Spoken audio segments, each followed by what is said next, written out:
அன்பாகவே இருக்கும் என் நேசர்.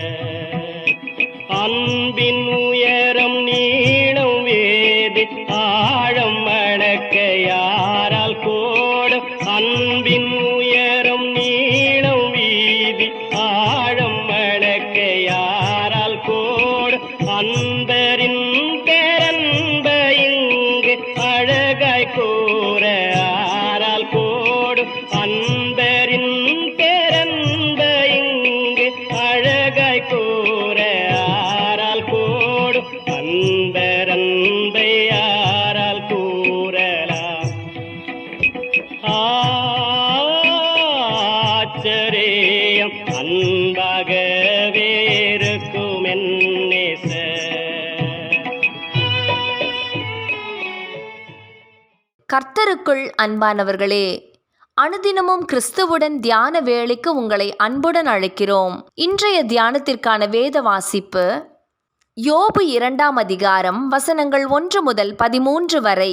தியானத்தின் தலைப்பு திராணிக்கு மேலாக சோதிக்க விடார். தேவன் கையிலே நன்மையை பெற்ற நாம் தீமையையும் பெற வேண்டாமோ என்றான். யோபு 2ஆம் அதிகாரம் வசனம் 10. வலியை தாங்கும் பலன் மனுஷருக்கு மனுஷர் வேறுபட்டது. ஒருவர் அதிக வலி என்று சொல்லும் அந்த வேதனையானது இன்னும் ஒருவர் இது தாங்கக்கூடிய வலிதான் என்பார். இதனால் பொதுவாக ஒருவர் வலிக்கிறது என்று சொன்னால் 1லிருந்து 10க்குள் உங்கள் வலி எந்த இலக்கத்திற்குரியது என்று கேட்டு அவருடைய தாங்கும் சக்தியை அறிந்து கொள்வது வழக்கம். அதுபோலவே சோதனையையும் தாங்கும் திராணி மனுஷருக்கு மனுஷர் வேறுபட்டதே. அதனால்தான் தேவன் நமது திராணிக்கு மேலாக நாம் சோதிக்கப்பட தாம் விடப்போவதில்லை என்கிறார். யோபுவின் வாழ்வை பார்க்கும்போது யோபுவை என்ன வேண்டுமானாலும் செய்து பார் என்று சாத்தானுக்கு தேவன் உடனடியாக அனுமதி கொடுக்கவில்லை. முதலில் யோபுவின் மேல் கை போடாதே என்கிறார்.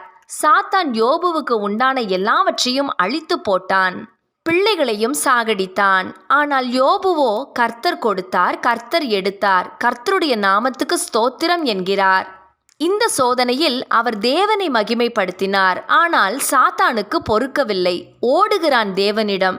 நீர் அவனை தொடாமல் இருக்க சொன்னீர், அவனுக்குண்டானவைகள் தானே அழிந்தன. அவனது தோலுக்கும் ஜீவனுக்கும் பதிலாக அவன் எண்ணத்தையும் கொடுப்பான். அவனது மாம்சத்தை தொட்டால் நிச்சயம் அவன் உம்மை தூஷித்து விடுவான் என்கிறான். இப்போதும் தேவன், சரி, அவன் மாம்சத்தை உன் கையில் தருகிறேன், ஆனால் அவன் பிராணனுக்கு ஒன்றும் செய்யாதே என்கிறார். இதனால் சாத்தான் உச்சந்தலை தொடங்கி உள்ளங்கால் மட்டும் கொடிய பருக்களால் யோபுவை வாதித்தான். யோபு சாம்பலில் உட்கார்ந்து ஒரு சிரட்டை துண்டால் சொரிந்த வண்ணம் இருந்தான். இப்போது அவனது மனைவி அங்கே ஆட்டம் கண்டாள். ஏன் இன்னமும் தேவனில் நம்பிக்கையாயிருக்கிறீர்? அவரை தூஷித்துவிட்டு ஜீவனை விடும் என்கிறாள். யோபு மனைவியை கடிந்து கொண்டு, தேவனுடைய கைகளில் நன்மையை பெற்ற நாம் தீமையையும் பெற வேண்டாமோ என்கிறார். சோதனையை தாங்கும்படியான திராணி யோபுவுக்கு இருந்தது. அவன் தேவன் மீது வைத்திருந்த நம்பிக்கையின் அளவும் அந்த அளவு பெரிதாகவே இருந்திருக்கிறது. நமக்குள் இருக்கும் திராணியின் அளவு எவ்வளவு? சோதனை வரப்போகிறது என்று அறிந்தவுடனேயே சுருண்டு சோர்ந்து நிற்கிறோமா?